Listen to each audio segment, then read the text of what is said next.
Hello dear students, ground academy पर आप सभी बच्चों का स्वागत है। तो आई होप कि आप सभी ठीक ही होंगे और अच्छे से स्टडी कर रहे होंगे। तो आज हम क्या पढ़ने वाले हैं? आज हम पढ़ने वाले हैं, जैसा कि आप यहाँ पर देख सकते हैं, विलोपन विधि। क्या पढ़ने वाले हैं? हम पढ़ने वाले हैं विलोपन विधि। इससे पहले हम क्या समीकरण एवं को हल करने के लिए कितनी विधियां पढ़ चुके हैं? 2 विधियां पढ़ चुके हैं। 2 विधि कौन सी? सबसे पहले हमने पढ़ा था आपको ग्राफी विधि समीकरण एवं को हल करने के लिए। फिर हमने दूसरी विधि सेकंड मेथड पढ़ी थी आपकी प्रतिस्थापन विधि। उसी की तरह आज हम पढ़ने वाले हैं आपकी विलोपन विधि। इसमें भी आपके समीकरण युग्म को हल करने के लिए यह विधि उपयुक्त होती है। जैसा कि इसमें आपको यहाँ पर दिख रहा है विलोपन विधि, नाम से इसमें झलक रहा है। नाम से क्या झलक रहा है कि विलोपन मतलब यहाँ पर जैसे कि हम प्रतिस्थापन विधि में क्या करते थे, मान लो चलो आपको 2 समीकरण आपको दी गई थी, मतलब एक समीकरण युग्म दिया होता था जैसे कि 2x + y बराबर यहाँ पर 4, एक आपको 3x + 2y बराबर 5। मतलब यहाँ पे हम क्या करते थे प्रतिस्थापन विधि में, किसमें? प्रतिस्थापन विधि में। इसमें हम क्या करते थे, जैसे कि इसमें नाम दिया था इसका प्रतिस्थापन, मतलब एक मान को हम क्या दूसरी मान की जगह पे क्या करते थे? प्रतिस्थापित करते थे। लेकिन इसमें आपको दे रखा है, नाम से क्या दे रखा है? विलोपन। मतलब आपको एक मान को यहाँ पर मतलब या x के मान को या y के मान को क्या करना है? विलुप्त करना है। विलुप्त मतलब यहाँ से आपको एक मान को हटाना है, या तो आपको x का मान को विलुप्त करना है या आपके y को मान को विलुप्त करना है। मतलब यहाँ से आपको x के मान को हटाना है या y के मान को हटाना है। ठीक है, मतलब एक मान को विलुप्त करना है, वहां से आपको यहाँ पर x या y का मान मिलेगा। उस x और y के मान को हम क्या समीकरण 1 या 2 में रख देंगे तो हमारे लिए बिल्कुल यहाँ पर x और y दोनों के मान मिल जाएंगे।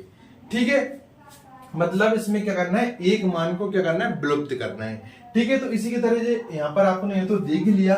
ठीक है, अगर यहाँ से अगर आपके यहाँ पर जैसे कि क्वेश्चंस आते हैं एग्जाम्पल्स में विलोपन विधि के, तो बिल्कुल आप डरोगे नहीं, ये गारंटी से मैं बोल रहा हूँ। जैसा कि यहाँ पर आपको दिख रहा है, बिल्कुल आप डांस करने का आपको मन करेगा। ठीक है, बिल्कुल नाचने का मन करेगा, लेकिन आपको क्या करना है? बिल्कुल एंड तक अच्छे तरीके से इस क्लास को देखना है और बिल्कुल पूरा ध्यान आपका क्लास पर होना चाहिए। ठीक है, तो यहाँ पर जैसे कि यहाँ पर हमने एक एग्जाम्पल्स ले आप यहाँ पर लिया है।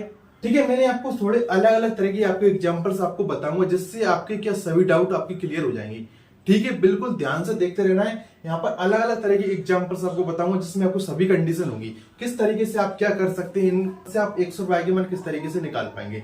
जैसे कि मान के चलो यहाँ पर आपका एक यहाँ पर हमने क्या देखा, आपको लिखा है यहाँ पर एक एग्जाम्पल्स लिया है। ठीक है, जैसा कि आप यहाँ पर देख सकते हैं, ये आपका एक एग्जाम्पल्स लिया है और एग्जाम्पल्स में देखो यहाँ पर मान के चलो आपके यहाँ पर क्या दे रखे हैं, यहाँ पर दी गई है आपको यहाँ पर 2 समीकरण। ठीक है, दूसरा आपका है 3x + 4y बराबर 10। ये आपका समीकरण नंबर 1 है और समीकरण नंबर 2 है। हम प्रतिस्थापन विधि में भी ऐसा ही करते थे। यहाँ पे आपको क्या करना है, जब आपको यहाँ पर जब एक जैसे गुणांक बनाना है, एक जैसे, या तो आपको x का गुणांक एक जैसा हो या आपका y का गुणांक एक जैसा हो। मतलब यहाँ पे x का गुणांक कितना है? यहाँ पे कुछ नहीं है, कितना? 1 है। यहाँ पे x का गुणांक 3 है, तो एक कैंसिल नहीं होंगे। लेकिन आप यहाँ पर देखेंगे यहाँ पे y का गुणांक 4 है और यहाँ पे भी क्या y का गुणांक 4 है, लेकिन यहाँ पे माइनस है और प्लस है, मतलब माइनस प्लस यहाँ पे जोड़ने पर एक पूरा यहाँ पर क्या हो जाएगा, हमारा y का मान विलुप्त हो जाएगा, y का मान कट जाएगा। क्या करने पर? जोड़ने पर। जब समीकरण 1 और 2 को हम जोड़ दे तो यहाँ पे क्या y का मान हमारा क्या हो जाएगा? विलुप्त हो जाएगा, y का मान हट जाएगा। ठीक है, अगर आप y के मान को हटाना नहीं चाहते तो आप यहाँ से x का मान भी हटा सकते हैं। ठीक है, गुणा कर कर, क्योंकि आपको x के मान को ऐसा नहीं कटेगा कि आप सोचो यहाँ पे x का गुणांक 1 है और यहाँ पे x का गुणांक कितना है? यहाँ पे x का गुणांक 1 और यहाँ पे x का गुणांक 3 है। जब आप यहाँ पर एक जैसे गुणांक नहीं होंगे तो ये आपका कैंसिल नहीं होगा। आपको क्या करना पड़ेगी? पहले एक जैसे गुणांक। ठीक है, मैं आपको अलग अलग तरह के एग्जांपल बताऊंगा, वहां से आपको और अच्छे से समझ में आएगा। लेकिन यहाँ से आप देखिएगा, अगर मैं समीकरण 1 और क्या 2 को, अगर समीकरण 1 और समीकरण 2 को अगर मैं जोड़ देता हूँ, समीकरण 1 और 2 को जब जोड़ूंगा मैं, तो ये क्या हो जाएगा? ये कैंसिल हो जाएगा। देखो, ये पूरा का पूरा क्या हो जाएगा? आपका कैंसिल हो जाएगा जब समीकरण 1 और 2 को जोड़ूंगा, क्योंकि यहाँ पे माइनस और यहाँ पे प्लस है। आप सोच रहे हैं सर ये कैंसिल कैसे हुआ? आप यहाँ पर देखिएगा, पहला वाला समीकरण क्या आपका 1 से -4y ठीक है, x माइनस 4y और आपका बराबर आपका था 2, ठीक है। दूसरा आपका यहाँ पर 3x प्लस 4y बराबर है आपका 10। जब मैं जोड़ूंगा यानी कि प्लस करूंगा, यहाँ पे आप देखिएगा इसको हम कैसे लिख सकते थे, इसको हम लिख सकते थे x माइनस 4y माइनस 2, ठीक है। और इस वाले को हम क्या लिख सकते हैं, इसको 3x प्लस 4y माइनस 10। इनको क्या करेंगे, अब जोड़ेंगे तो देखो क्या हो जाएगा आपका, ये टोटल क्या बनेगा, x minus 4y minus 2 plus 3x plus 4y minus 10। तो यहाँ से माइनस का 4y प्लस का 4y कैंसिल हो गया ना आपका जोड़ने पर, ठीक है। तो यहाँ पर जब आपको मतलब इसकी मदद से मैं आपको समझाने वाला हूं क्या, जैसा कि आप ध्यान देना है यहाँ पर, इसको क्या हो रहा है, जोड़ने पर हो रहा है। जब चिन्ह विपरीत हो और गुणांक एक जैसे हो, क्या चिन्ह विपरीत हो और गुणांक एक जैसे हो तो ये जोड़ने पर क्या हो जाता है, कैंसिल हो जाता है। लेकिन जब आपके क्या हो, गुणांक समान हो, माने चलो आपके मन में ऐसा भी डाउट आ रहा होगा, बहुत सारे बच्चों में जब ऑफलाइन पढ़ाते हैं, ऑफलाइन में बच्चे पूछते भी हैं कि यहाँ पर मान के चलो सर यहाँ पे भी 3 होता है, यहाँ पे भी 3 होता है, मतलब 3x होता है, या यहाँ पे मान के चलो प्लस का 4y होता है, और यहाँ पे भी दूसरे वाले में भी क्या होता है, प्लस का 4y होता। तो सर फिर क्या करते हैं, हम दोनों को मान के चलो हम जोड़ते तो क्या हो जाती है, ये आपकी 8y हो जाती, क्या हो जाती है 8y, लेकिन कैंसिल नहीं होते। जब आपको दोनों में क्या हो, चिन्ह समान हो और गुणांक भी समान हो, तो उस स्थिति में हम क्या करते हैं, घटाते हैं। घटाने पर आपके दूसरे वाला समीकरण इसके चिन्ह बदल जाते हैं, प्लस वाला यहाँ पे प्लस था माइनस हो जाता है, यहाँ पे प्लस था माइनस हो जाता है, और ये यहाँ पे प्लस था माइनस हो जाता है, तो माइनस प्लस आपकी कैंसिल होती है, ठीक है। यहाँ पे फिलहाल की स्थिति में आप देखिएगा तो समीकरण 1 और 2 को हमने प्लस किया, तो ये आपका क्या हो रहा है, या हम ऐसा इसको कर सकते हैं, ठीक है। इसको पहले हटा देता हूं मैं,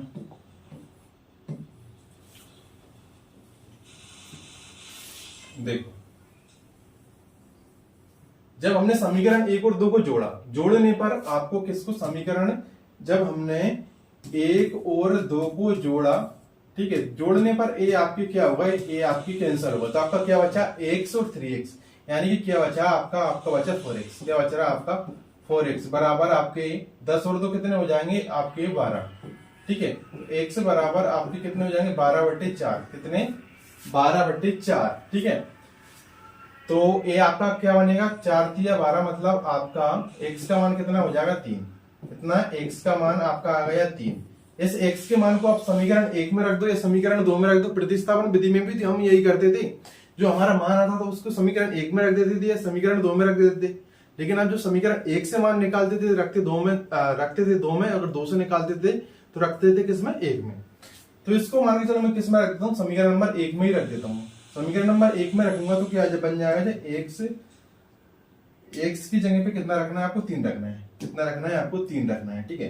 तो आपका हो जाएगा 3 माइनस 4y बराबर 2, तो यहां से माइनस के 4y बराबर 2 ए माइनस 3 हो जाएगा, तो यानी कि माइनस के 4y बराबर -1 बचेगा, ठीक है। तो यहां से आपका क्या हो जाएगा, y बराबर माइनस के 1 बटे माइनस के 4, तो माइनस से माइनस कटेगा, तो y का मान क्या बन रहा है, y का मान आ रहा है आपका यहाँ से 1/4, ठीक है। तो इसमें तो यहाँ पे आपके क्या आए, x और y के मान आ गए, वो x और y के मान चाहिए इस विधि में भी, ठीक है। लेकिन यहाँ पे मान के चलो आप सोच रहे होंगे कि सर हम यहाँ पे अगर y, तो यहाँ पे आपका एक जैसा था तो आपने कैंसिल कर दिया, चिन्ह विपरीत थे, जैसा कि आपने सर अभी बताया हमारे लिए चिन्ह विपरीत है, गुणांक चिन्ह विपरीत और गुणांक सेम हो तो हम इनको कैंसिल कर सकते हैं जोड़ने पर। जब आपने एक और बताया सर अभी हमने, आपको बोलोगे सर यहाँ पे क्या, जब गुणांक सेम हो और आपके क्या हो, चिन्ह समान हो, तो हम क्या करते हैं, घटाते हैं, मतलब नीचे वाले समीकरण क्या हो जाएंगे, यहाँ पे सभी चिन्ह बदल जाएंगे, ठीक है। तो इसको आप ऐसे मत कर लीजिए, ठीक है, ये आपका कुछ नहीं है। तो इसके बाद हम क्या, इसी टाइप का एक दूसरा एग्जांपल लेते हैं, इससे और आपको यहाँ पर क्लियर होगा आपका विलोपन विधि। तो देखो यहाँ पर हमने एग्जांपल्स लिए हैं, एग्जांपल्स आपके लिए यहाँ पर दिया है 2x माइनस वाई बराबर 1 और x प्लस 4y बराबर 5, ठीक है। जैसा कि आप यहाँ पर लिखेंगे इसको, तो क्या है आपका 2x माइनस वाई बराबर 1 और आपका x प्लस 4y बराबर 5। तो यहाँ पर आपको ध्यान देने वाली बात क्या है कि ना तो यहाँ पर आपका x का गुणांक सेम है, ना यहाँ पर आपका y का गुणांक सेम है। यहाँ पे x का गुणांक 2 है, यहाँ पे x का गुणांक 1 है, और इसमें आपका यहाँ पर 1 है और यहाँ पे भी आपका 4 है।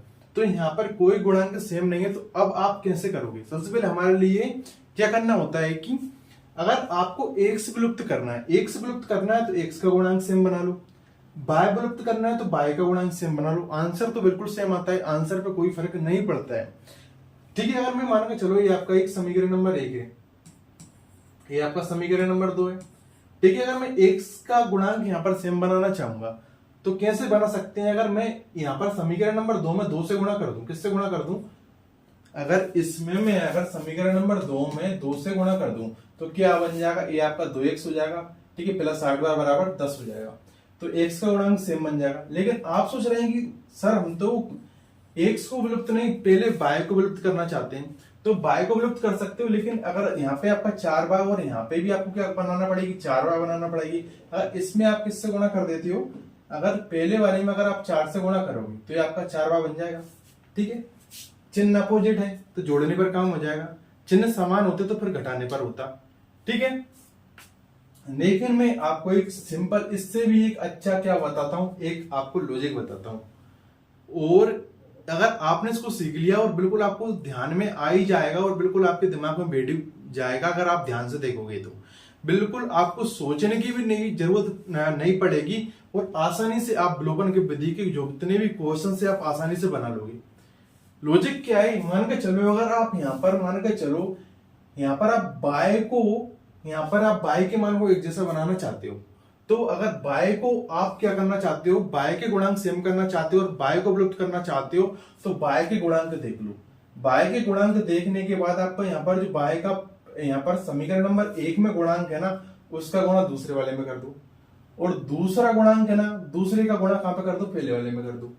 ठीक है, जैसे कि मान के चलो यहाँ पर मैं x को विलुप्त करना चाहता हूँ। किसको करना चाहता हूँ? x को विलुप्त। तो यहाँ पर आपने देखा कि x के गुणांक में कितना है? x के गुणांक में आपका कितना है? तो आपने देखा x के गुणांक कुछ नहीं है तो कितना है? 1 है। तो यहाँ पे आपका दूसरे वाले समीकरण में x का गुणांक 1 है, तो इसको पहले वाले समीकरण में गुणा कर दो। किसमें? पहले वाले समीकरण में। किसमें गुणा कर दो? पहले वाले समीकरण में 1 से। आपने देखा इसमें कि पहले वाले समीकरण में x का गुणांक कितना है? 2 है। कितना है? 2 है। तो इसको हम किस में गुणा कर दो? दूसरे वाले समीकरण में गुणा कर दो 2 से। आपको समझ में आया? समझ में आया कि हम अगर x को विलुप्त करना चाहते हैं तो आपने देखा 1, यहाँ पे x का गुणांक कितना है? 1, तो इसका पहले वाले में गुणा कर दो, मतलब क्रॉस गुणा करना है, पहले वाले का दूसरे वाले में, दूसरे वाले का पहले वाले में। ठीक है, और इसमें आपको यहाँ पर पहले वाले में x का गुणांक कितना था? 2 था। 2 का हमने किस में कर दिया? पहले वाले का दूसरे वाले में, क्रॉस गुणा कर दिया। गुणा करने पर आपको यहाँ पर जो गुणांक है बिल्कुल एक जैसे आपके बन जाएंगे। तो जैसे 1 से गुणा करने पर इसमें कोई अंतर पड़ेगा कि नहीं पड़ेगा? तो यहाँ पर 2x माइनस y बराबर 1 ही रहेगा। 2 से गुणा पर करने पर क्या हो जाएगा? ये आपका 2x हो जाएगा, प्लस के आपके 8y हो जाएंगे, बराबर आपके 10 हो जाएंगे। अब यहाँ पर आपने गुणांक तो सेम बना लिए, गुणांक तो आपने सेम बना लिए, लेकिन जब आपके क्या हो, गुणांक समान हो और चिन्ह भी समान हो तो क्या करते हैं? हम घटाते हैं। यहाँ पर आपको लिख देता हूं मैं। ठीक है, यहाँ पर क्या आपको एक इंपॉर्टेंट करके यहाँ पर लिख देता हूं कि जब आपके चिन्ह विपरीत हो, चिन्ह आपके विपरीत हो तो हम क्या करते हैं? हम जोड़ते हैं। हम क्या करते हैं? हम जोड़ते हैं। लेकिन आपके यहाँ पर चिन्ह समान हो, चिन्ह समान हो, चिन्ह समान हो तो हम क्या करते हैं? हम करते हैं घटाते हैं। ठीक है, गुणांक तो यहाँ पे सेम हो गए, लेकिन हम क्या करेंगे? हम यहाँ पर घटाएंगे। क्या करेंगे? घटाएंगे। इसको समीकरण जो आपके ऐसा आप लिख सकते थे, इसमें देखो आप ऐसा कैसा लिख सकते? समीकरण 1 में 1 से तथा समीकरण 2 में 2 से गुणा करके क्या करने पर? घटाने पर। तो ऐसा आप लिख भी सकते हैं यहाँ पर समीकरण 1 में किससे गुणा कर रहे हैं हम? 1 से तथा समीकरण 2 में किससे गुणा कर रहे हैं हम? 2 से गुणा करके घटाने पर क्या कर रहे हैं, जब चिन्ह आपके समान आ रहे हैं, गुणांक आपको यहाँ पर गुणांक में एक से गुणांक में, तो क्या कर रहे हैं, हम घटा रहे हैं, ठीक है, घटाने पर। तो यहाँ पर इसको घटाते हैं, देखो यहाँ पे आपको ये घटाएंगे तो देखो दूसरा वाले समीकरण के चिन्ह आपको यहाँ पर चिन्ह क्या होंगे, बदलेंगे, पहले वाले में यहाँ पे कोई अंतर नहीं पड़ेगा। तो यहाँ पे देखेंगे प्लस है तो ये आपका माइनस हो जाएगा, ये आपका प्लस है तो ये भी आपका क्या हो जाएगा, माइनस हो जाएगा, और ये आपका प्लस है तो ये भी आपका माइनस हो जाएगा। तो यहाँ पे प्लस के 2x माइनस के 2x आपके कैंसिल हो जाएंगे। यहाँ पे आप देखेंगे माइनस का y और माइनस की 8y, तो कितने हो जाएंगे, माइनस की आपके 9y, बराबर में माइनस का 10 में से 1 जाएगा तो कितने बचेंगे, माइनस के 9 बचेंगे। तो y बराबर माइनस के 9/9, माइनस के 9, तो माइनस से माइनस कैंसिल होगा, 9 से आपका 9 कैंसिल होगा, तो कितना आएगा, y का मान आ जाएगा आपका 1। कितना आ जाएगा, y का मान आएगा 1। इस y को मान को समीकरण 1 में रख दो या 2 में रख दो, प्रतिस्थापन विधि में कर देते ना। तो y को मान को मैं रख देता हूँ समीकरण नंबर 1 में, y का मान समीकरण 1 में रखने पर रख देते हैं यहाँ पर। तो y की जगह पे क्या रखेंगे, 1 रखेंगे, तो क्या हो जाएगा आपका 2x माइनस y की जगह पे क्या रखेंगे, 1 बराबर 1। तो यहाँ से आपका क्या हो जाएगा, 2x बराबर 1, इस तरफ का प्लस 1 जाएगा तो a माइनस 1 जाएगा, उस तरफ प्लस हो जाएगा, तो क्या बनेगा 2x बराबर 2। तो यहाँ से आपका क्या बन जाएगा, x बराबर 1। तो x और y के मान यहाँ पर 1 आ चुके हैं। तो आपको ध्यान ये देना है कि जब यहाँ पर गुणांक हमारे लिए सामान्य बनाना हो, अगर हमारे लिए x को विलुप्त करना हो तो यहाँ पर हम x के गुणांक देखेंगे, यहाँ पे क्रॉस गुणा कर देंगे। यहाँ पे मान के चलो x का गुणांक 2 था पहले वाले में, दूसरे वाले से गुणा कर दिया, दूसरे वाले में 1 था तो पहले वाले में गुणा कर दिया।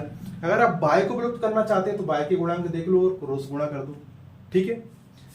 अगर आपको जैसे कि इसमें पहले वाले एग्जांपल्स में आपको दे रखा था, इसमें खास बात है कि ये इसमें पहले ही क्या दे रखे थे, दोनों ही गुणांक सेम दे रखे थे, माइनस और प्लस अपोजिट विपरीत चिन्ह भी दिया था। विपरीत चिन्ह होने पर क्या करते हैं, हम जोड़ते हैं, जोड़ने पर काम बन जाता है।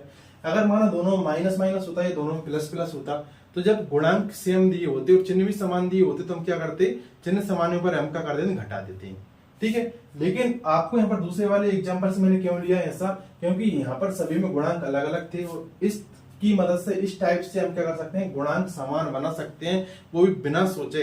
क्या यहाँ पर देख के बना सकते हैं, यहाँ पर कि मान के चलो गुणांक ऐसा दे रखा है तो हमें क्रॉस ही गुणा करना है देखकर। एक्स विलुप्त करना चाहते हैं तो एक्स के जो भी गुणांक है उनका क्रॉस गुणा कर देना है और वहां से आपका गुणांक बिल्कुल आपका यहाँ पर एक जैसा बन जाएगा और उसको आप आसानी से कैंसिल कर सकते हो। अगर जोड़ने पर काम नहीं बन रहा तो घटाने पर, जोड़ने या घटाने पर कोई आंसर चेंज नहीं होता है, ठीक है।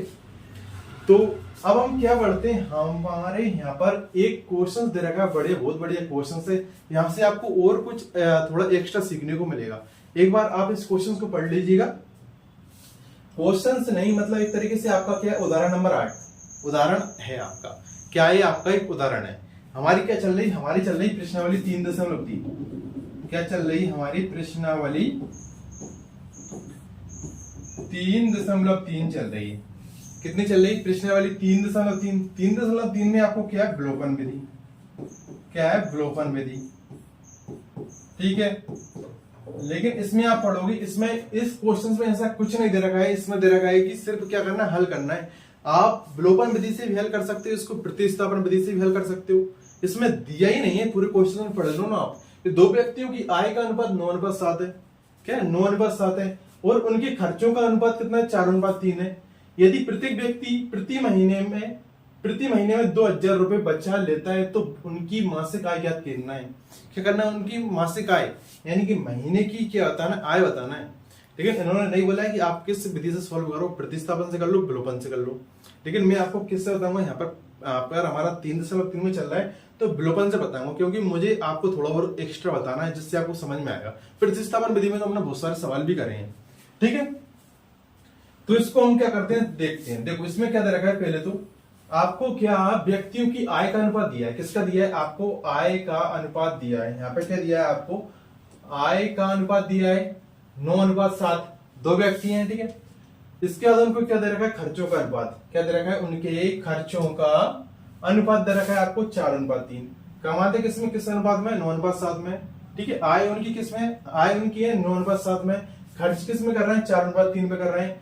और प्रत्येक व्यक्ति प्रति महीने में कितने बचा रहा है, 2000 रुपए बचा रहा है। तो सबसे पहले एक यहाँ पर लॉजिक सीखिए और आप यहाँ पर डायरेक्ट सूत्र बना सकते हो। माना कि चलो आप एक महीने में कितने कमाते हो, आप कमाते हो यहाँ पर 8000 रुपए। कितने कमाते हो, 8000 रुपए। उसमें से अगर आप माना कि चलो 5000 रुपए क्या करते हो, खर्च करते हो। कितने करते हो, आय आपकी कितनी है, आय मान के चलो आपकी यहाँ पर 8000 है। उसमें से आप क्या कर रहे हो, खर्च कर रहे हो। क्या कर रहे हो, खर्चा। खर्चा मान के चलो आपका कितना है, 5000 रुपए। और आप बचा कितना रहे हो, मतलब आप बचत यहाँ पर कितने की हो रही है, जब 8000 में से 5 जाएगा, यानी कि टोटल रुपए कितने बचा रहे हो, आप बचा रहे हो 3000 रुपए। तो यहाँ से हमारे लिए सूत्र क्या बचा, आपको सूत्र क्या बन गया, आय में से जब खर्चा को माइनस करेंगे, आय माइनस खर्च, आय में से आप खर्चा को माइनस करेगा, जो आपको क्या बच जाएगा, आपको बच जाएगा, मतलब आपकी बचत हो जाएगी रुपए की। जितने रुपए आप यहाँ पर, जैसा कि एक और देखो, आप माने चलो आपकी 8000 रुपए सैलरी थी, आपने 5000 रुपए एक महीने में खर्च किए, तो आपके पास कितने बचे, 3000 रुपए। ठीक है, तो आय में से खर्चा को माइनस करेंगे तो क्या मिल जाता है, हमारे लिए बचत मिल जाती है। ठीक है, माना कि चलो एक और एग्जांपल, माना कि चलो आपको यहाँ पर 12000 रुपए आपकी मासिक आपको यहाँ पर आय है। अगर आप कितना करते हो, 10000 रुपए क्या करते हो, खर्च करते हो, तो आपको बचेगा कितना, आपको 2000 रुपए बचेगा। ठीक है, तो आय में से आपको खर्चा को माइनस करते हैं तो क्या हमारा क्या निकलता है, बचत निकलता है। ठीक है, तो यहां से आपका एक सूत्र यहाँ पर काम का होगा। देखो, आय में से खर्चा को माइनस करते हैं तो क्या हो जाता है, आपकी बचत निकलती है। तो यहाँ पर सबसे पहले हम क्या करेंगे कि दो व्यक्तियों की आय का अनुपात 9:7 है, तो आप यहाँ पर लिखेंगे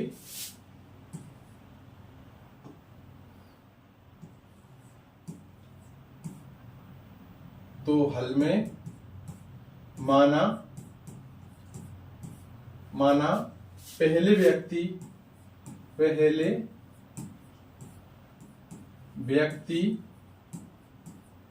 की आय का अनुपात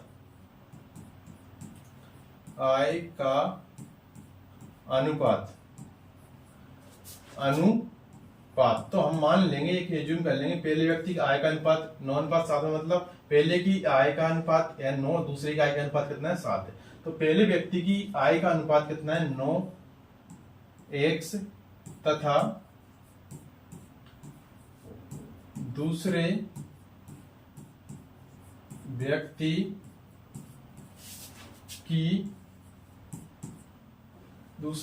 की आय का अनुपात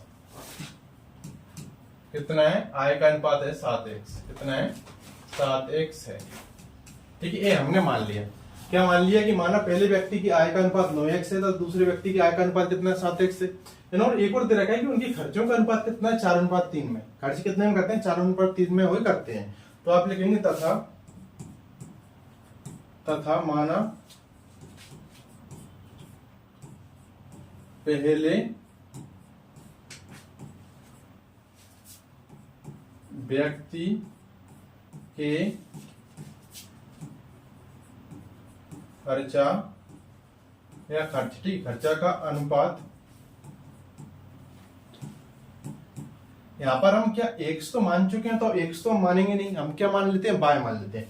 तो माना पहले व्यक्ति की खर्चा का अनुपात कितना है, पहले व्यक्ति का खर्चा किसमें अनुपात में, 4 में, दूसरे का है 3 में। अनुपात कितना है, 4y, तथा दूसरे व्यक्ति का खर्चा का अनुपात क्या हो जाएगा, खर्चा का अनुपात कौन सा है, दूसरे व्यक्ति खर्चा 3y है। कितना, 3y है। ये हमने यहां पर लिख लिया। अब आपको एक और बात पता चली, यदि प्रत्येक व्यक्ति प्रति महीने में कितना कमा रहा है, 2000 रुपए बचाता है, कमा नहीं रहा, सॉरी, प्रत्येक महीने में कितना बचा रहा है, 2000 रुपए बचाता है, तो पहले तो आप ऐसा लिख सकते हैं इसमें, तो आप लिख सकते हैं पहले व्यक्ति की बचत। क्या लिख सकते हैं? पहले व्यक्ति की बचत कितनी है? यहाँ पे आपकी 2000 रुपए। कितने ही बचा रहा है? ये 2000 रुपए। ठीक है, तो आपके लिए एक समीकरण बनाने के लिए जब हम आय में से खर्चे को क्या करेंगे? माइनस करेंगे, तो हमारे लिए क्या मिल जाएगी? बचत मिल जाएगी। आय में से क्या करेंगे? खर्चा को माइनस करेंगे, तो हमारे लिए क्या मिल जाएगी? बचत मिल जाएगी। ठीक है, तो आप वही लिखेंगे आय, क्या लिखेंगे आप? आय माइनस खर्चा बराबर तुम्हारी क्या हो जाएगी? बचत। ठीक है, आप क्या करेंगे? आय में से जब खर्चे को माइनस करेंगे तो आपको क्या मिल जाएगी? बचत मिल जाएगी। आय का अनुपात आपके लिए 9x दिया ही, यहाँ पर हमने मान लिया। खर्चे का अनुपात कितना है? 4y, तो 9x में से 4y और बराबर क्या आ जाएगी? बचत कितनी है? 2000 रुपए। तो वही हम यहाँ पर लिखेंगे। ठीक है, तो आय किस पहले व्यक्ति किस अनुपात में कर रहा है? आय कितनी है? किस अनुपात में पहले व्यक्ति की आय? यहाँ पर आपकी 9x। ठीक है, खर्चा कितने में पहले का? 4y बराबर कितने बचा रहा है? वो ये बचा रहा है आपका 2000। कितने बचा रहा है? 2000। ठीक है, इस हिसाब से हम क्या करते हैं? अब देखते हैं यहाँ पर हम दूसरे व्यक्ति के लिए क्या करते हैं। इसको आप समीकरण नंबर 1 दे दो, इसको दे दो 1, इसको आप समीकरण नंबर 1 नाम दे दो। ठीक है, इसको मैं कैंसिल कर देता हूँ, आपको समझ में आ रहा होगा। जब आय में से हम खर्चे को माइनस करते हैं तो हमारे लिए क्या मिलती है? हमारे लिए मिलती है बचत। क्या मिलती है हमारे लिए? हमारे लिए मिलती है बचत। ठीक है, आप खर्चा करो, इसको खर्च कर लो। ठीक है, बात कुछ अलग नहीं होती, इसको आप खर्च कर लो। ठीक है, आय में सही रहेगा, आय में से खर्च जाएगा तो बचत मिलेगी। आप यहाँ पर दूसरे व्यक्ति की आप बचत देख लो, कितने की? दूसरे व्यक्ति की बचत, दूसरे व्यक्ति की बचत। दूसरे व्यक्ति की बचत भी कितनी है? क्योंकि प्रत्येक व्यक्ति प्रति महीने में कितना बचा रहा है? 2000 रुपए। दूसरे व्यक्ति की बचत भी कितनी है आपकी? यहाँ पर 2000 रुपए। तो वही आप क्या करोगे? फिर से आय में से खर्च को माइनस करोगे। क्या करोगे? आय में से आप क्या करोगे? खर्च माइनस करोगे, तो आपको क्या मिल जाएगी? बचत मिल जाएगी। फिर से आप एक ही जगह भी लिख सकते हैं। देखो, आय दूसरे व्यक्ति कितने किस अनुपात में? 7x में। किसमें? 7x में। तो आपकी और खर्चा किसमें? खर्चा है उसका 3y। ठीक है, तो 7x माइनस 3y बराबर कितना है? 2000 रुपए। बचत कितनी है उसकी? 2000 रुपए। तो ये आपका क्या बन गया है? ये आपका समीकरण नंबर 2 बन गया है। क्या बन गया आपका? ये आपका बन गया समीकरण नंबर 2। ठीक, कुछ हम इसको इस तरीके से लिख लेते हैं। अब देखो आप यहाँ पर, तो चलो मैं यहाँ पर दूसरी जगह इसको लिख लेता हूँ, समीकरण नंबर 1 और 2 लिख लेता हूँ। तो पहला वाला समीकरण है आपका 9x minus 4y, 9x minus 4y बराबर 2000। दूसरा वाला है आपका समीकरण बना है 7x माइनस 3y बराबर आपका कितना है? बराबर है आपका 2000। ये आपका समीकरण नंबर 1 और एक समीकरण नंबर 2। लेकिन आप यहाँ पर ध्यान दो कि इसमें क्या पूछा है? इसमें पूछा है कि उनकी आय ज्ञात कीजिए। क्या करना है? मासिक आय ज्ञात कीजिए। क्या करना है? मासिक आय। तो आय को हमने किस अनुपात में माना है? हमने आपको पहले व्यक्ति की आय का अनुपात 9x और दूसरे व्यक्ति की आय का अनुपात कितना है? 7x। मतलब आय को हमने 1 से माना है। और आपको बाय क्या है माना? प्रत्येक व्यक्ति के खर्चे का अनुपात 4y। तो इन्होंने खर्चा नहीं पूछा है, आय पूछा है। मतलब यहाँ पर अगर हमारे लिए x का मान निकाल लेंगे ना, x का मान निकाल लेंगे, x के मान से हम क्या निकाल सकते हैं? उनकी मासिक आय निकाल सकते हैं। अगर यहाँ पे खर्चा पूछते तो हमारे लिए बाय का मान भी निकालना पड़ता। आप चाहो तो इसको क्या कर सकते हो? यहाँ पर विलोपन से विधि से हल कर लो, यहाँ पर आप प्रतिस्थापन विधि से हल कर लो, क्योंकि इसमें क्वेश्चन में दिया ही नहीं है किस विधि से सोल्व करना है। नंबर फ्री में लेंगे, लेकिन मैं आपको किससे बता रहा हूँ? विलोपन विधि से बता रहा हूँ, क्योंकि विलोपन विधि से आपको थोड़ा और सीखने को मिलेगा और जिससे आप विलोपन विधि को और भी अच्छे तरीके से सीख पाएंगे। ठीक है, तो यहाँ पर आप देखिएगा, मुझे अगर यहाँ पर मैं बाय के मान को क्या कर दूं? विलुप्त कर दूं, बाय के मान को मैं हटा दूं तो मुझे क्या मिल जाएगा, एक्स का मान मिल जाएगा। क्या मिल जाएगा मुझे, एक्स का मान मिल जाएगा। और एक्स का मान मुझे मिल गया ना, तो यहां से मैं मासिक आय आसानी से निकाल सकता हूं, क्योंकि पहले व्यक्ति का आय का अनुपात 9x है और दूसरे का कितना है, 7x है। ठीक है, तो अगर आप ऐसा भी नहीं है, अगर आप यहाँ पे एक्स वाई दोनों के मान निकाल लो तो आप खर्चों का अनुपात भी निकल जाएगा। ठीक है, उत्तर तो तब भी गलती नहीं माना जाएगा आपका। ठीक है, लेकिन यहाँ से अगर आप देखिएगा, पहले अगर मैं यहाँ से अगर एक्स को क्या करना चाहता हूँ, विलुप्त करना चाहता हूँ, एक्स को विलुप्त करूंगा तो आपको क्या करना है, यहाँ पे आपको गुणांक कितना है, 7 है। कितना है, दूसरे वाले में आपको एक्स का गुणांक कितना है, 7 है। तो मैं अगर 7 का गुणा यहाँ पे कर दूंगा पहले वाले में, दूसरे वाले में एक्स का गुणांक 7 है, तो मैं क्या कर दूंगा, पहले वाले में 7 से गुणा कर दूंगा। और पहले वाले में एक्स का गुणांक कितना है, 9 है, तो मैं इससे किससे गुणा कर दूंगा, 9 से गुणा कर दूंगा। तो मुझे एक्स का गुणांक यहाँ पे सेम बन जाएगा और मैं यहाँ से एक्स को विलुप्त कर सकता हूँ और वहां से मुझे क्या मिल जाएगा, पाई का मान मिल जाएगा। ठीक है, लेकिन आप सोच रहे होंगे यहाँ पे मुझे चाहिए क्या, मुझे एक्स तो चाहिए, लेकिन मैं किसको विलुप्त कर दूं, मुझे बाय को विलुप्त कर दूं तो मुझे एक ही बार में उत्तर मिल जाएगा। देखो 7 नाम कितने हो जाएंगे आपके, 63, और ये आपके 9 7 कितने हो जाएंगे, 63। तो 63x और 63x बन जाएंगे, मतलब x का दोनों गुणांक समान हो जाएगा। और पॉजिटिव है तो इसको हटा दूंगा तो मैं ये क्या हो जाएगा, x पूरा का पूरा विलुप्त हो जाएगा। लेकिन मुझे क्या करना है, मुझे बाय विलुप्त करना है। पहले क्या करना है, मुझे बाय विलुप्त करना है। अगर आप ये तो सीख गए कि अगर हम एक्स विलुप्त, अगर हम एक्स विलुप्त करेंगे, एक्स को हटाएंगे तो हमारे लिए एक्स का गुणांक तो सेम बनाना पड़ेगा। अगर हम बाय को हटाएंगे तो हमारे लिए क्या करेंगे कि बाय को अगर हमारा क्या करेंगे, विलुप्त करेंगे, तो हमारे लिए बाय का गुणांक सेम बनाना पड़ेगा, एक जैसा बनाना पड़ेगा बाय का गुणांक अगर बाय को हटाएंगे तो यहाँ पर मैं किसको हटा रहा हूँ, बाय को हटा रहा हूँ, क्योंकि खर्चा तो इन्होंने पूछा ही नहीं है, हमारे लिए आय बताना है, तो अगर एक ही बार में मेरा काम हो जाएगा। तो यहाँ पे देखिएगा आप, यहाँ पे आपका क्या है, यहाँ पे आपका एक्स का गुणांक, बाय का गुणांक, सॉरी क्या, यहाँ पे बाय का गुणांक 4 है आपका, क्या है, यहाँ पे आपका बाय का गुणांक 4 है और यहाँ पे आपका बाय का गुणांक 3 है। पहले वाले में क्या है, बाय का गुणांक 4 है, तो मैं दूसरे वाले में गुणा करूंगा 4 से। किस में गुणा करूंगा, दूसरे वाले में। दूसरे वाले में बाय का गुणांक 3 है, तो मैं किससे गुणा कर दूंगा, यहाँ पे कर दूंगा। देखो 3 चौके 12 माइनस के 12 और यहाँ पे 4 तिया 12।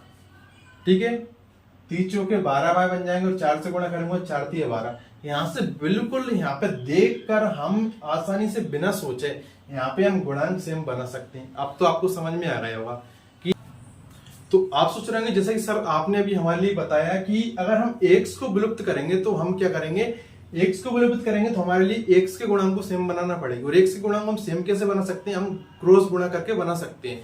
मतलब यहाँ पे अगर पहले वाले का गुणांक है उसको हम दूसरे वाले के साथ गुणा करेंगे, दूसरे वाले के गुणांक को हम पहले वाले के साथ गुणा करेंगे। अगर बाय को विलुप्त करना चाहेंगे तो हम बाय के गुणांक को पहले वाले का दूसरे वाले के साथ गुणा करेंगे, दूसरे वाले का पहले वाले से करेंगे। जैसा कि यहाँ पर हम बाय को विलुप्त करना चाहते हैं तो यहाँ पे पहले वाले समीकरण गुणांक कितना है 4, तो दूसरे वाले के साथ गुणा कर दिया हमने, और दूसरे वाले का गुणांक कितना है 3, तो हमने पहले वाले के साथ गुणा कर दिया। तो आपको जैसा कि आप यहाँ पर देखेंगे कि मैं आपको बार बार क्यों बता रहा हूं, मैं आपको बहुत स्पीड से इसको पढ़ा देता और आपको समझ में भी आता, ऐसा नहीं कि समझ में ना हो, लेकिन आपको लॉजिक बता रहा हूं और आपको बिल्कुल गलती ना हो, गलती के बिल्कुल भी चांस आपके ना हो, इसलिए मैं आपको बिल्कुल इसके गहराई में बार बार बता रहा हूं आपको। देखो इसका गुणा करेंगे तो आपको 3 नाम कितने हो जाएंगे, ये आपके 27 क्या हो जाएंगे, आपके 27x माइनस के आपके 3 चौके कितने हो जाएंगे 12 बाय बराबर आपको 2 3 6, मतलब ये कितने हो जाएंगे आपके 6000। इसका गुणा करेंगे तो 4 सत्ते आपके 28 x माइनस 4 तिया 12 बाय बराबर 4 दूनी 8, मतलब 8000। जब आप यहाँ पर देखेंगे, जब यहाँ पर आपके क्या गुणांक यहाँ पर आपके बन चुके हैं, गुणांक आपके बन चुके हैं, लेकिन दोनों में क्या है, आपके चिन्ह समान है। चिन्ह समान होते हैं तो हम क्या करते हैं, घटाते हैं। क्या करते हैं हम, चिन्ह समान होते हैं घटाते हैं। तो घटाने पर आपकी जो पर जो सेकंड वाला समीकरण है इसके क्या बदल जाते हैं, चिन्ह बदल जाते हैं। यहाँ पे आपका क्या है, प्लस है तो ये आपका माइनस हो जाएगा, ये आपका माइनस है तो प्लस हो जाएगा, यहाँ पे प्लस है तो माइनस हो जाएगा। ठीक है, इस हिसाब से देखो माइनस प्लस आपके ये वाले कैंसिल हो जाएंगे, तो आपका क्या बचेगा, 28x में से आपका 27x जाएगा, माइनस के 28 में से आपका 27 जाएगा, तो माइनस का आपका क्या बचेगा, आपका x बचेगा। और यहाँ से माइनस के 8 जार में से आपके माइनस के 6 जार जाएंगे तो कितना बचेगा, माइनस के आपके 2000। तो माइनस से माइनस आपका कैंसिल हो जाएगा, तो x बराबर क्या बचेगा आपका, x का मान क्या आएगा आपका, x का मान आएगा आपका 2000। तो x का मान हमारे लिए मिल चुका है। अब हम आसानी से क्या कर सकते हैं, मासिक आय ज्ञात कर सकते हैं, जैसा कि आप यहां पर देख पाएंगे। तो देखो पहले व्यक्ति की आय, हमने पहले व्यक्ति की आय का अनुपात कितना है, 9x से। तो यहां पे आप लिखेंगे इसको, पहले व्यक्ति की आय, पहले व्यक्ति की आय, पहले व्यक्ति की आय, पहले व्यक्ति की आय कितनी है यहां पर 9x, कितनी है 9x, ठीक है। तो आपको यहाँ पर 9 और x का मान कितना है यहाँ पर हमारा 2000 निकला है, कितना है यहाँ पर 2000, ठीक है। तब इसका गुणा करोगे तो कितना आ जाएगा, 9 दूनी 18, मतलब आपके 18,000। तो पहले व्यक्ति की आय कितनी आ गई आपकी 18,000, और दूसरे व्यक्ति की आय का अनुपात कितना माना हमने 7x। दूसरे व्यक्ति की आय, दूसरे व्यक्ति की आय, ठीक है। दूसरे व्यक्ति की आय कितनी है आपकी 7x। तो यहां से आपका क्या आएगा, 7 गुणित आपके हो जाएंगे 2000, क्योंकि x का मान 2000 है, तो आपका कितना आ जाएगा 14,000। तो यहाँ पर आपके दोनों ही व्यक्ति की आय आ चुकी है। पहले व्यक्ति की आय 18,000, दूसरे व्यक्ति की मासिक आय कितनी 14,000। तो यही तो उन्होंने पूछा था कि मासिक आय ज्ञात कीजिए, क्योंकि पहला व्यक्ति क्या 18,000 रुपए क्या कमाता है मासिक में, लेकिन खर्च कर देता है। खर्च करने के बाद टोटल बचते किसने, कितने 2000 बचते हैं, मतलब इसका खर्चा ज्यादा है किसकी, यहाँ पर दूसरे व्यक्ति की बजाय। देखो दूसरे व्यक्ति यहाँ पर क्या 14,000 रुपए कमा रहा है, लेकिन वो भी कितने बचा रहा है 2000, मतलब ये थोड़ा कम खर्च कर रहा है। तो आई होप कि आपको जो मैंने कुछ समझाया क्वेश्चंस आपको अच्छी तरीके से समझ में आया होगा और कुछ भी इसको डाउट नहीं बचा होगा आपके मन में, ठीक है। तो इसी तरीके से आप यहाँ पर देखिएगा, आपको एक अलग तरीके का यहाँ पर आपको क्वेश्चन दिया गया है। क्वेश्चंस का मतलब आपको यहाँ पर उदाहरण चल रहा है, क्या चल रहा है आपके उदाहरण चल रहे हैं। तो उदाहरण नंबर आपका अगला है कि विलोपन विधि का प्रयोग करके, किस विधि का, विलोपन विधि का प्रयोग करके निम्नलिखित समीकरण युग्म के सभी संभव हल ज्ञात कीजिए। सभी संभव हल ज्ञात कीजिए, इसको आपको दिया गया है। तो इसको आपको दे रखा है कि आपको यहाँ पर समीकरण दे रखा है 2x + 3y बराबर 8 और 4x + 6y बराबर 7। इससे आपको कुछ और थोड़ा अच्छे से सीखने को मिलेगा और कुछ नया सीखने को मिलेगा मतलब। तो यहाँ पे आप देखिएगा, इसको जब हम सोल्व करेंगे तो हल, ठीक है। तो हल में आपको जब दिए गए समीकरण ऐसा भी लिख सकते हैं, इसमें आप इससे पहले वाले में लिख सकते थे आप, दिए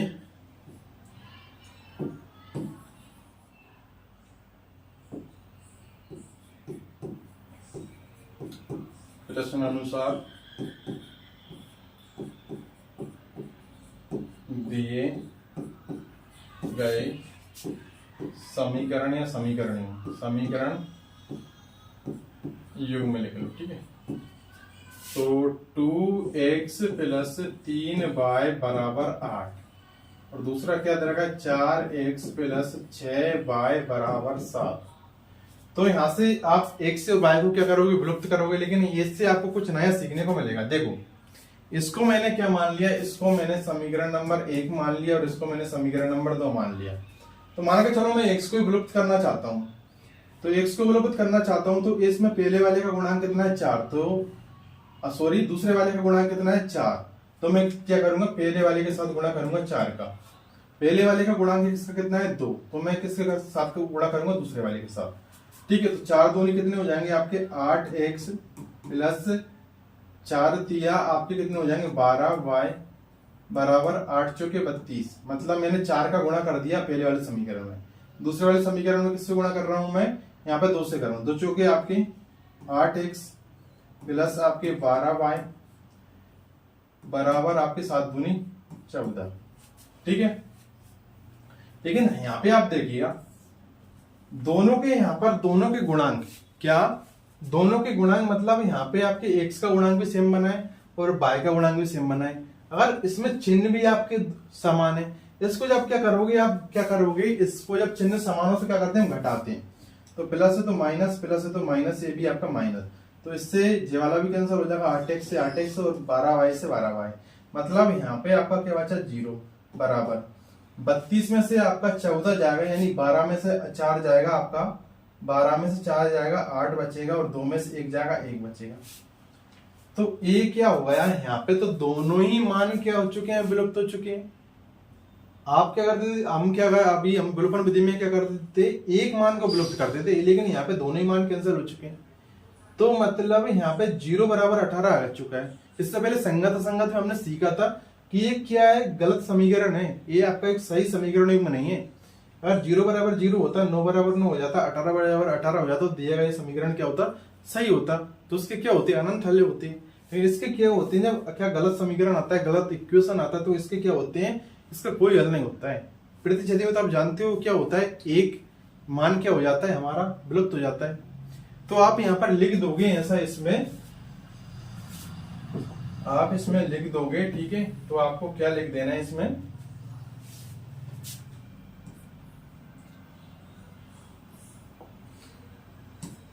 दिया गया समीकरण युग्म असत्य है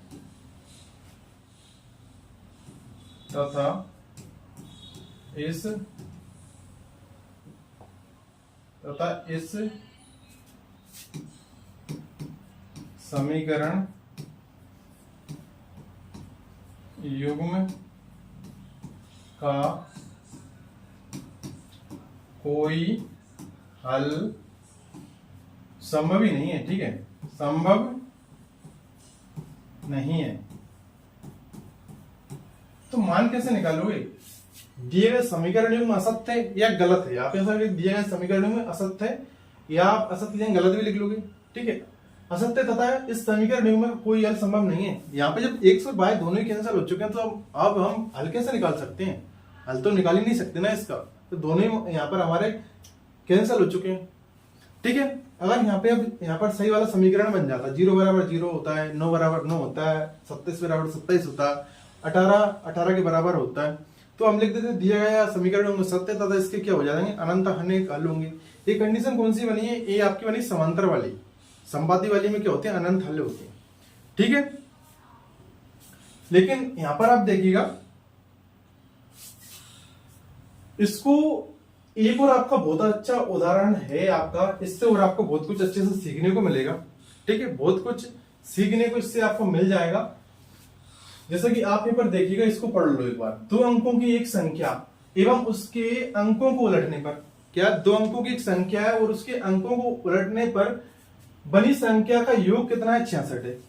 क्या उदाहरण आपका, एक और शायद बुक में दे रखा है, आपके आगे जब आएगा ऐसा ही है, उसको भी आपको सेम ऐसा ही करना है। 2 अंकों की एक संख्या तथा संख्या एवं उसके अंकों को उलटने पर, मतलब उसके अंकों को पलटने पर, ठीक है, पलटने पर अंकों को बनी संख्या का योग कितना है, 66 है। यदि संख्या के अंकों का अंतर कितना है, 2, तो संख्या ज्ञात कीजिए। ऐसी संख्या कितनी है, ऐसी संख्याएं आपकी कितनी है, ये भी बताना है, ठीक है।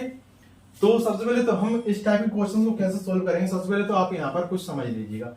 इसका मैं आपको आंसर, इसका जब मैं आंसर आपको बिल्कुल तुरंत थोड़ी सी देर में बता सकता हूँ, इसको हल में बता दूंगा, लेकिन इसका लॉजिक क्या है, इसको कैसे हम करें कि ये बिल्कुल बिल्कुल सही आए, ठीक है। कोई भी यहाँ पर हमारे लिए अच्छे समझ में आया पूरा का पूरा।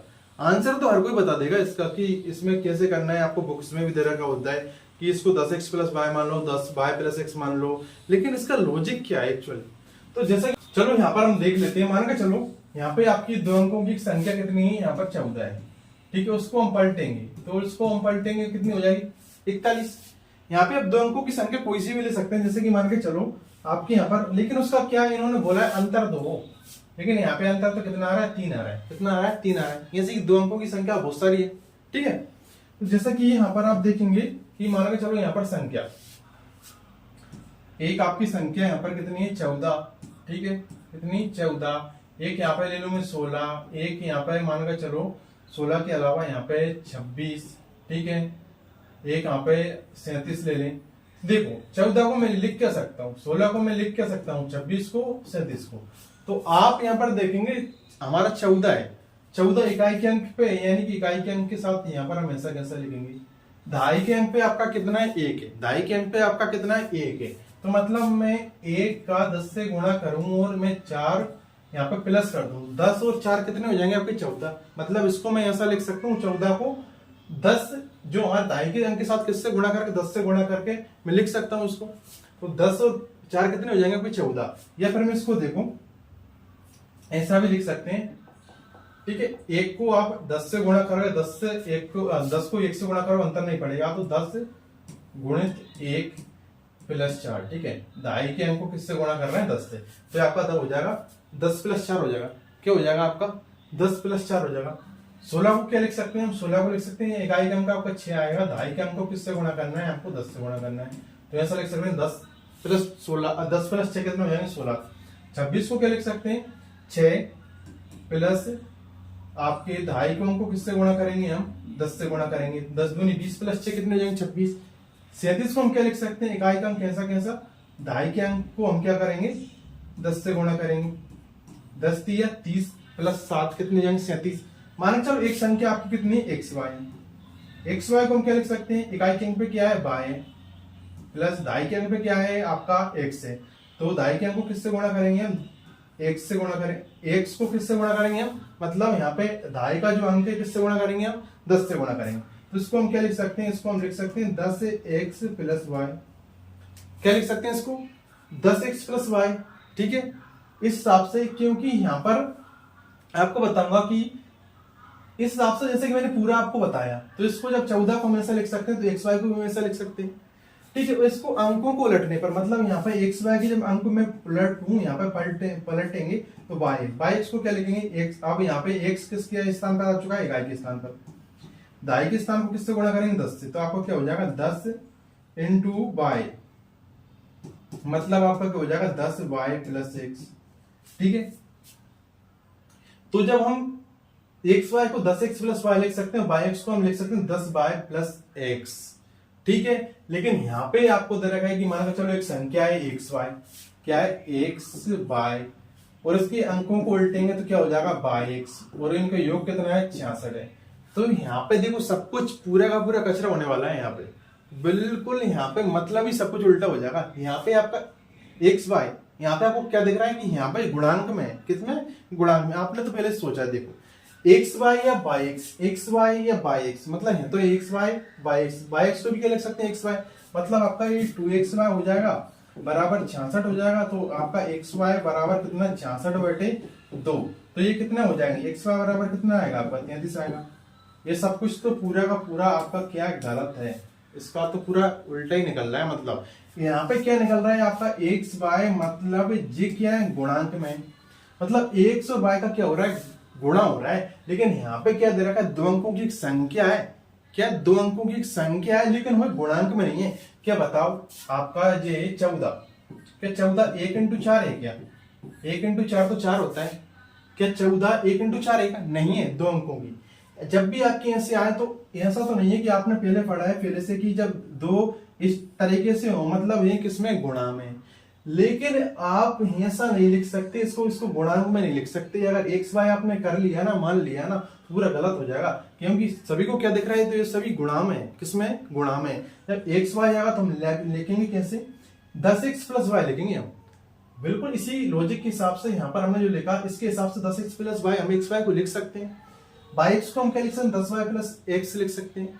देखो जस्ट बताओ 26 के 2 गुणे 6 है क्या, 6 दूनी 12 होता है, तो 10 इंटू 2 प्लस 6 ऐसा लिख सकते हैं, मतलब ये 10 दूनी 20 प्लस 6, ठीक है। मतलब यहाँ पे आप ऐसा इसको लिखेंगे, दो अंकों की संख्या को एक्स वाई लिखेंगे तो पूरा गलत हो जाएगा, ठीक है, पूरा कुछ मतलब ही अलग हो रहा है इसका। तो हम क्या मान लिखेंगे 10x प्लस वाई और 10 वाई प्लस एक्स, ये इसका बिल्कुल सही तरीका है लिखने का, ठीक है।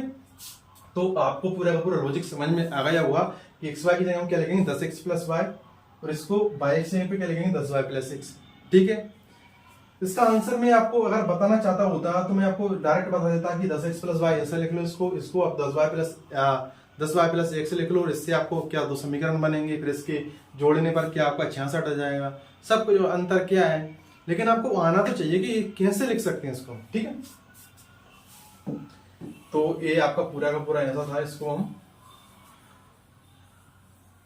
मिसाल देते हैं, ठीक है। आपको समझ में आना चाहिए, हमारा आपको क्या है समझाने का काम है, आपको समझ में आना चाहिए, ठीक है। तो जैसा कि अब आप यहाँ पर लिखेंगे, जैसा कि हल में आप, तो अब हम यहाँ पर हमारा जो प्रश्न स्टार्ट करते हैं हल में। तो लेकिन माना दो अंकों की संख्या, क्या लिखेंगे, माना दो अंकों की संख्या, माना दो अंकों की संख्या कौन सी है, आपकी x y है। लेकिन यहाँ पे आपको बता ही दिया x y एक तरीके से क्या दो अंकों की संख्या है, ना कि गुणांक में, मतलब ना कि गुणा में नहीं है, ठीक है। माना दो अंकों की संख्या क्या है, x y, तथा अंकों को उलटने पर बनी संख्या, उलटने पर बनी संख्या कौन सी हो जाएगी, इसको पलटेंगे, एक्स वाई को पलटेंगे, मतलब एक्स वाई को पलटेंगे क्या हो जाएगा, वाई एक्स हो जाएगा। क्या है, वाई एक्स है, क्या है आपकी वाई एक्स है, ठीक है। दो अंकों की संख्या आपकी एक्स वाई तथा अंकों को उलटने पर बनी संख्या कौन सी है, वाई एक्स है। तो अतः आपकी एक्स वाई को हम क्या लिखेंगे, 10x+y, क्या लिखेंगे, 10x+y, x+y, तथा yx को हम क्या लिखेंगे, yx को हम क्या लिखेंगे 10y+x, 10y+x। ये आपका समीकरण नंबर 1 है और ये आपका समीकरण नंबर 2 है। इन्होंने बोला है कि दो अंकों की एक संख्या एवं उसके अंकों को उलटने पर बनी संख्या का योग कितना है, 66 है। तो पहले संख्या आपकी 10x+y, दूसरी संख्या 10y+x है और उनका योग कितना है, 66 है। तो यहाँ पर आप समीकरण नंबर 1 और 2 को जोड़ेंगे हम, तो 10x+y,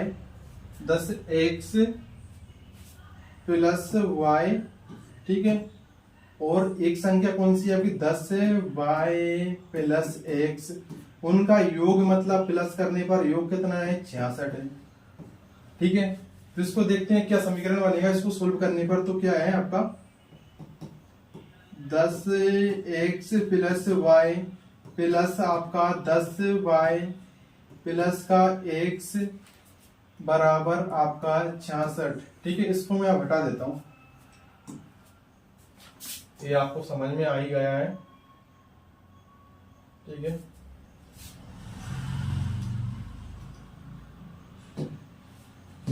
ठीक है, इसको थोड़ा साफ कर दें जिससे हमारे लिए क्या सही तरीके से यहाँ पे आपको लिखने के लिए हो जाएगा।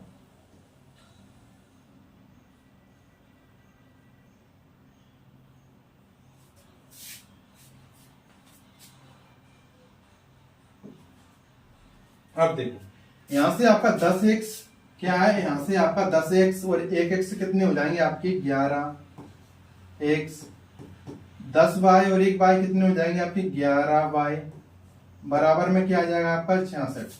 क्या बना है आपका 66, ठीक है।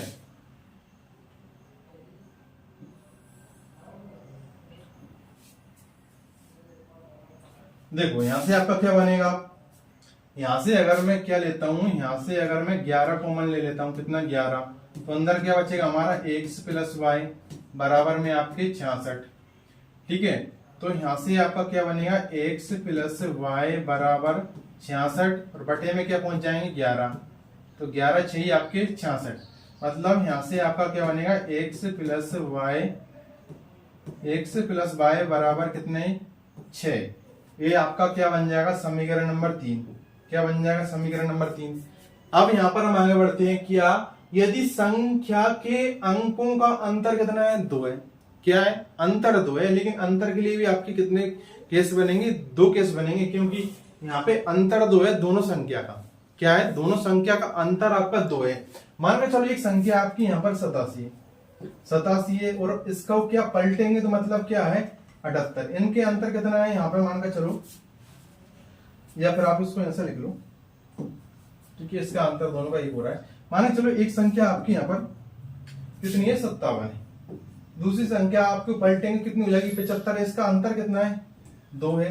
यहाँ पे अंतर कितना आ रहा है 2 आ रहा है। लेकिन इन्होंने क्या बोला है कि मान के चलो ये 5 में से 7 करेंगे, 5 में से घटा सकते हैं 7 और 7 में से भी 5 को घटा सकते हैं। मतलब ये तो क्लियर नहीं बोला है कि यहाँ पे इसको मतलब कि कौन सी संख्या बड़ी है, कौन सी संख्या बड़ी है। अगर ऐसा बोल देते कि पहली संख्या बड़ी है दूसरी संख्या से, या दूसरी संख्या बड़ी है पहली संख्या से, तो बिल्कुल यहाँ पे केस एक बनता। हो सकता है 7 में से 5 घटाया, हो सकता है 5 में से 7 घटाया हो, मतलब हो सकता है छोटी संख्या से बड़ी संख्या में घटाया हो, या बड़ी संख्या को छोटी संख्या से घटाया हो। ठीक है, तो यहां से आपके 2 केस बनेंगे। केस क्या बनेंगे मान के चलो, जैसा कि आप यहाँ पर देखेंगे केस आपके बनेंगे। देखो केस फर्स्ट आपका क्या बनेगा, केस फर्स्ट में आपका मान के चलो 2 संख्या का अंतर क्या हो, आपका 2 संख्या का अंतर 2 है। मतलब x में से y को घटाया हो तब अंतर 2 आया हो, या हो सकता है आपको क्या कर दिया हो y में से x को घटा दिया हो सकता है y में से x को घटा दिया हो तब भी अंतर क्या है 2 है। मतलब ये आपका केस सेकंड बनेगा, केस सेकंड। ठीक है, केस फर्स्ट है आपका x माइनस वाई बराबर 2 और ये y माइनस एक्स बराबर 2। ठीक है, तो सबसे पहले तो मान के चलो इसको मैं चलो केस फर्स्ट ही लेता हूं। यहाँ पे केस सेकंड आपका क्या बनेगा मान के चलो। देखो यहाँ पे मैंने जैसे बताया था आपको, क्या बताया था आपको, हो सकता है 5 में से 7 को घटाया हो सकता है 7 में से 5 को घटाया हो। ठीक है, तो दोनों केस बनेंगे। अपन संख्या कौन सी मानी x y, तो x में से y को घटाया हो या y में से x को घटाया हो, अंतर कितना आ रहा है दोनों का 2 आ रहा है। ठीक है, तो यहाँ पर हम केस फर्स्ट के लिए देखते हैं। तो केस फर्स्ट के लिए यहाँ पर हमारे लिए क्या मिल चुके हैं x माइनस वाई बराबर 2 और आपका एक क्या है x प्लस वाई बराबर आपका दे रखा है 6। तो इसको चलो मैं क्या मान देता हूँ समीकरण नंबर 4 मान लेता हूँ। क्या मान लेता हूँ इसको समीकरण नंबर 4। तो यहां से मुझे क्या मिल जाएगा, यहां से मुझे देखो अब दोनों से क्या मैं निकाल लूंगा, मैं x और y के मान निकाल लूंगा। तो देखो तो यहां पे मान के चलो मैं क्या लिख लेता हूं समीकरण 3 को लिख लेता हूं x प्लस वाई बराबर 6 और यहां से आपका x माइनस वाई बराबर 2। ठीक है, इन दोनों को मैंने ले लिया। तो यहां से इसको जोड़ने पर ही काम हो रहा है ना, इसका चिन्ह विपरीत है गुणांक सेम है, तो y से y तो आपका कैंसिल हो गया। तो क्या बना आपका 2x बराबर 6 और 2 आपके 8। एक विलोपन विधि से किया हमने। ठीक है, दोनों के गुणांक सेम थे, गुणांक तो x के भी सेम है, लेकिन विपरीत चिन्ह वाला कौन सा है y। विपरीत चिन्ह इसको हमने कैंसिल किया, x और x 2x बराबर 8। तो यहां से आपको क्या मिला, यहां से x बराबर 8 बटे कितने 8 बटे 2। मतलब आपका यहां से क्या मिल जाएगा, x का मान मिला है आपको 4। कितना मिला आपको यहाँ पर x का मान आपको 4 मिला। इस x के मान को समीकरण 1 या 2 में रख दो, मतलब इसमें 3 या 4 में किसी में रख दो आप, मैं इसमें रखता हूं चलो मैं। तो x पे क्या आ जाएगा 4 आ जाएगा, 4 प्लस y बराबर 6। तो y बराबर 6 माइनस 4। तो यहां से y क्या आई, y बराबर 6 में 4 जाएगा 2। तो पहली संख्या 1 से दूसरी संख्या y है, मतलब आपकी संख्या यहां से आपकी जो संख्या है क्या बनी, यहां से आपकी संख्या पहली संख्या x, मतलब यहाँ पे x का मान कितना है 4 है, y का मान कितना आया है 2 आया है, मतलब संख्या आपकी कितनी बनी 4 2, मतलब संख्या बनी आपकी 42। यहाँ से आपकी संख्या क्या बनी 42। लेकिन उन्होंने बोला है कि ऐसी संख्या कितनी है, तो एक संख्या तो हमारे लिए मिल चुकी है, दूसरी देखते हैं क्या बनेगी। ठीक है, ये हमारा केस 1 के लिए यहाँ पर हमने देखा था, इसके लिए केस 1 के लिए। केस 2 के लिए देखते हैं, केस 2 के लिए क्या बनेगा। ठीक है, केस सेकंड। ठीक है, केस सेकंड में माने पहले हमने क्या किया था, केस फर्स्ट में कि x में से y को घटाया था, लेकिन ऐसा नहीं है कि x में से y को, क्योंकि उन्होंने दिया तो नहीं था कि किसको आप किस में से घटाना है, तो y को भी तो हम x में से घटा सकते हैं। ऐसा भी तो हो सकता है कि अंतर जब y को x में से घटाएंगे तो उनका भी अंतर क्या आ रहा है, 2 आ रहा है। ठीक है, इसको हमने क्या माना था, इसको हमने समीकरण नंबर कितना मान लिया था, 4 मान लिया, तो इसको हम क्या मान लेंगे, समीकरण नंबर 5 मान लेंगे। ठीक है, पहले हमने इसको क्या किससे किया, इसको हमने किया समीकरण 3 व 4 से लिख लो आप, ऐसा लिख लो आप, समीकरण 3 व 4 से। इसको हम किससे लिखेंगे, जब केस हमारा सेकंड है तो समीकरण 3 व 4 से। तो हमारा समीकरण कितना बना है, 5 बना है, तो हम लिखेंगे समीकरण 3 व 5 से। किससे, समीकरण 3 व 5 से। ठीक, 3 व 5 से। तो समीकरण 3 हमारा क्या है, समीकरण 3 है हमारा जैसा कि x प्लस वाई बराबर 6। कितना है, x प्लस वाई बराबर 6। तो x प्लस वाई बराबर 6, और हमारा 5वां समीकरण है y माइनस x बराबर 2। ठीक है, हमारा ये कौन सा समीकरण है, 5वां समीकरण। लेकिन अब सिस्टमेटिक तरीके से इसको लिख लेते हैं। यहाँ पर हम x पहले लिखते हैं, y बाद में लिखते हैं। ठीक है, तो इसको हम लिखते हैं, तो इसको क्या हो जाएगा हमारा, ये तो आपका यही देखो, इसमें तो हम कोई चेंज नहीं करेंगे, तो क्या हो जाएगा, x प्लस वाई बराबर 6 ही है। लेकिन इसको हम क्या लिख सकते हैं, इसको हम लिख सकते हैं माइनस का x है, ठीक है, प्लस का y है, बराबर में कितना है, 2 है। देखो इसमें कुछ अंदर थोड़ी ना होता है, यहाँ पर इसको पहले लिख लिया, माइनस का x था, प्लस का y था, उसको सही तरीके जमा के लिख लिया। लेकिन यहाँ पे आप देखिएगा हमने क्या कर दिया, यहाँ पे देखो y का गुणांक भी सेम है, x का गुणांक भी सेम है, लेकिन x का गुणांक सेम होने के साथ विपरीत चिन्ह है, माइनस प्लस तो ये कैंसिल हो जाएगा, तो बचेगा आपका क्या, हमने यहाँ पे क्या कर दिया, हमने विपरीत चिन्ह मतलब इसको जोड़ दिया, किसको, समीकरण 3 व 5 से तो हम कर रहे हैं, लेकिन हमने समीकरण 3 और 5 को क्या कर दिया, जोड़ दिया। किसको, हमने समीकरण 3 और 5 को क्या कर दिया, जोड़ दिया। देखो तो ये y और y कितने हो जाएंगे आपकी, 2y, कितने हो जाएंगे, 2y बराबर 6 और 2 कितने हो जाएंगे आपकी, 8 हो जाएंगे। तो y बराबर कितने हो जाएंगे, 8/2। मतलब यहां से आपका y का मान कितना आएगा, 4 आएगा। कितना आया, y का मान 4। इस y के मान को आपको किसमें रखना है, हमने जो सबसे पहले निकाला था इसमें रख दो, किसमें रख दो, यहाँ पर आपका समीकरण नंबर 3 में रख दो। समीकरण नंबर 3 आपके लिए यहाँ पर दिया ही है। समीकरण नंबर 3 है आपका कौन सा, x प्लस वाई बराबर 6। क्या है आपका, x प्लस वाई बराबर 6 है आपका। देखो y की जगह कितना रखना है, 4 रखना है, तो आपको x प्लस y का मान कितना है, 4 है, बराबर 6। तो x बराबर 6 माइनस कितने हो जाएंगे, 4। तो x बराबर 4, 6 में 4 जाएगा, 2 बचेगा। तो संख्या किस रूप में लिखा हमने, किस रूप में माना है, x y के रूप में माना है। तो x का मान 2 है, y का मान 4 आया है, तो संख्या यहां से आपकी क्या बनी, संख्या बनी आपकी x का मान कितना है, 2 है, y का मान कितना है, 4 है। क्योंकि संख्या को हमने x y के रूप में माना था। किस रूप में माना था, संख्या को x y के रूप में माना था हमने। ठीक है, तो यहाँ पे आपकी संख्या बनी 24 और यहाँ पे आपकी संख्या क्या बनी थी, 42। ठीक है, 42 के पलटोगे तो क्या आएगा, 24। 24 के पलटोगे तो क्या आएगा, 24 के पलटोगे तो क्या आएगा, 42। और अंतर दोनों को क्या आ रहा है, 2 आ रहा है। मतलब आपकी संख्या 42 और 24 है। कितनी है, संख्या आपकी 42 और 24 है। तो आप लिख सकते हैं अतः संख्याएं, आप ऐसा लिख भी सकते हो, अतः संख्याएं